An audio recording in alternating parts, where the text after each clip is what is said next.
I know I have parents who listen to my vidcasts as they go about their daily lives, including when they are watching their kids because they know I don't swear like a drunken sailor podcast host. So, out of respect for all of you, thank you for watching, by the way, I am going to give a little bit of a content warning because I am going to talk about a mature topic. Now, it might seem benign because I'm going to talk about how William Shatner defended old school Star Wars canon against Mark Hamill, who made some pretty weird comments back in 2016.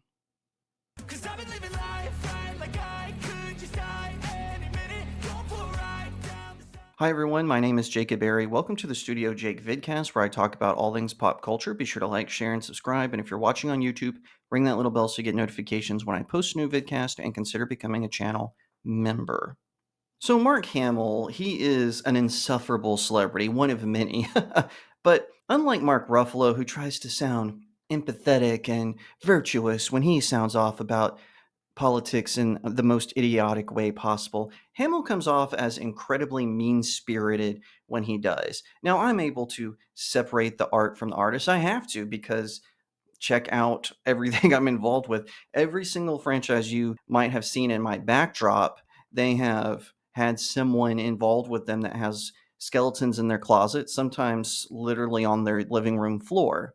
So I'm willing to put aside that in regards to certain celebrities like Mark Hamill because he was so involved with my childhood and even my adulthood. How he played Luke Skywalker, how he voiced the Joker in many Batman projects, including Batman the Animated Series and the Arkham games. Not to mention, Spider-Man fans know him as the voice of the Hobgoblin from the 90s animated series. So yeah, Mark Hamill, I try to just let him spout off his idiotic nonsense on X or Blue Sky. I think he's on now. I'm on Blue Sky as well. But, it's become like this weird petri dish of weirdo celebrities just saying whatever the heck they want. Back in 2016, Mark Hamill did just that when he retconned away one of the most famous Star Wars romances of all time, that being Luke Skywalker's marriage to Mara Jade. Now, to be fair, George Lucas had always said that Luke Skywalker never married. He just focused on developing the new Jedi Order, so he didn't have time for romance. In the expanded universe of books, which was considered B canon and sort of the holocron of Star Wars timelines, he did get married. Luke Skywalker did get married to a former minion of the Emperor known as Mara Jade. She defected to the New Jedi Order. She got married to Luke and they had a son together. So I think all that is cool. I think that is great. And in my mind, that is what happened, especially considering how Disney took the franchise in a completely awful direction. So in my mind, the expanded universe canon, now called Star Wars Legends, is the canon, second only to the first 6 movies, Rogue One, I guess, and the Star Wars radio plays, right? So George Lucas had always said if there's a contradiction in the books and the movies are supreme, and I feel that way too.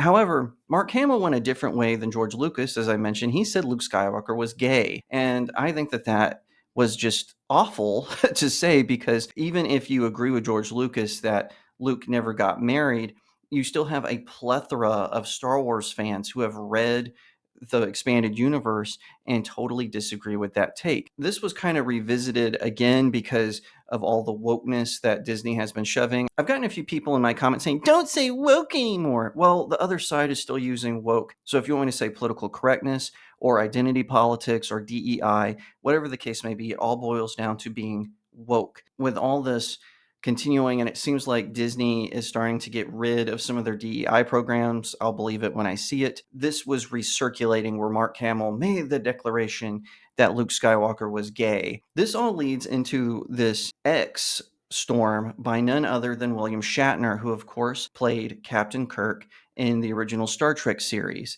And he decided to come in swinging, phaser set to maximum, to defend the Star Wars canon. So this is from The Blaze. Star Trek icon William Shatner reignited the fan conflagration over woke themes in the Star Wars franchise by tossing the blame onto fellow sci-fi celebrity Mark Hamill. As an aside, I don't know why they put woke in scare quotes.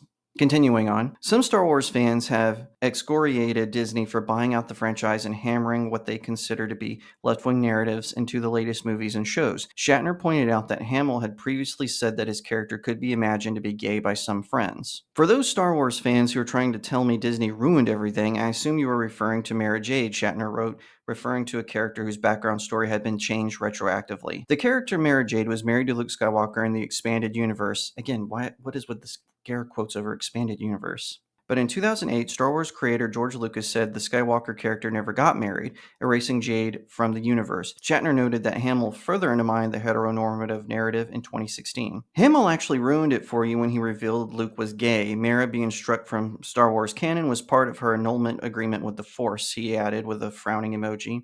Hamill had said in an interview that his popular character's sexual proclivities could be interpreted differently by the fans. I'd say it is meant to be interpreted by the viewer, Hamill said at the time. If you think Luke is gay, of course he is. You should not be ashamed of it. Judge Luke by his character, not by who he loves. And then they go on to talk about how he politicized the death of Carrie Fisher, who, of course, played Princess Leia in the lead up to the 2024 election. Thank you, William Shatner. Certainly, the Skywalker saga came to an end when Palpatine replaced Skywalker in, of course, The Rise of Palpatine. I'm sorry, The Rise of Skywalker, which was really The Fall of Skywalker. But rehashing this just shows just how much Star Wars and Star Trek have been failed by the organizations that own them. Paramount Pictures, which is trying to get bought out by Skydance, has completely ruined the franchise by allowing an interloper who has no imagination, no zeal, and no real creativity to just use it at this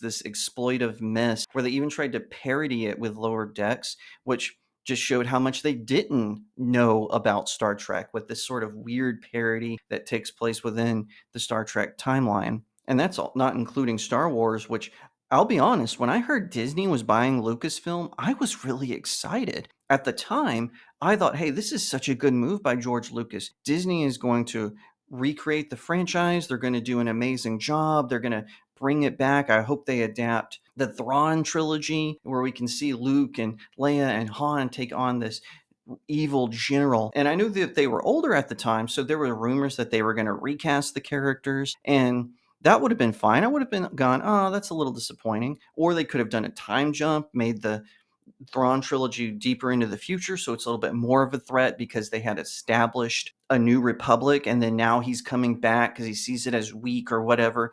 That all would have been great, but Bob Iger gave it to a woman whose job was to take notes, interrupt people, and go get coffee, Kathleen Kennedy. And yes, I know she had produced films a couple of times in the past, but still, it was not what we expected, and it has only gotten worse. Because even when they kind of won the fandom back with The Mandalorian Season 1 and 2, with Rogue One, with Star Wars Vision, they immediately burned up that goodwill with the firing of Gina Carano, who played Cara Dune in The Mandalorian. All that was just taken out within like that. And rehashing these comments where people like Mark Hamill or Ryan Johnson or J.J. Abrams or Kathleen Kennedy or whoever it is who just want to mock and laugh at the fan and tell them what you knew you didn't really know. You're not a real fan if you don't agree with this, that, and the other. We're just tired of it, and we're not going to put up with it anymore. And the ratings, the loss of subscribers for Disney Plus, the lack of box office draws, the fact that Section 31 has been considered one of the worst Star Trek movies ever made, even worse, some are saying, than Star Trek 6. It's all falling apart. And I think it will continue to fall apart unless they get their heads right and they stop all of this woke nonsense. And thank you, William Shatner, for taking a stand for the fans of Star Wars. We really appreciate it. Thank you.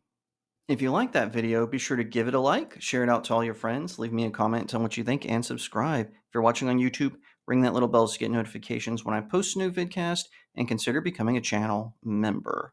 If you would be so kind, head on over to my website, StudioJakeMedia.com, where I talk about all sorts of pop culture topics, including anime, television, film, books, and so much more. Best of all, there are no ads, and it's free. You just have to sign up with your email address or through the WordPress app, and you'll get notifications when I post the daily article. You're going to love it. I guarantee it. If you want to support the work that I do, head on over to my locals community. The link is in the description of the video. You can sign up for a monthly subscription or send my articles tips. And I also write exclusive articles there. Not to mention, I publish my short stories, so you're not going to want to miss that.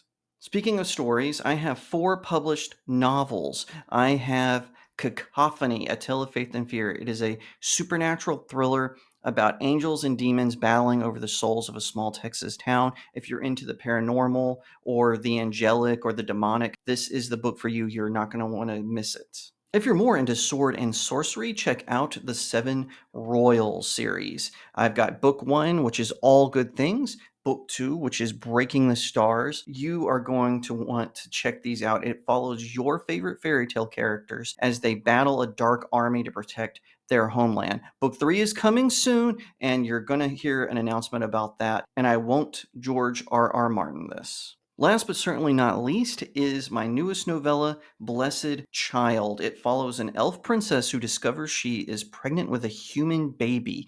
This sends the elven kingdom into turmoil. Her father, who is the king of the elves, hires a disgraced knight who's on the path of redemption to be her bodyguard, and the two form an unlikely friendship. It is filled with action, adventure, magic, everything you could want. Best of all, it is on the Based Books Spring 2025 list. You can get the ebook for 99 cents. I highly recommend you check it out. You can get this one or all 4 on Amazon.com. Pick them up, leave me a 5-star review. It really helps out small indie creators like myself. Once again, thank you so much for watching, and I'll see you next time right here on Studio Jake. And may the Force be with you.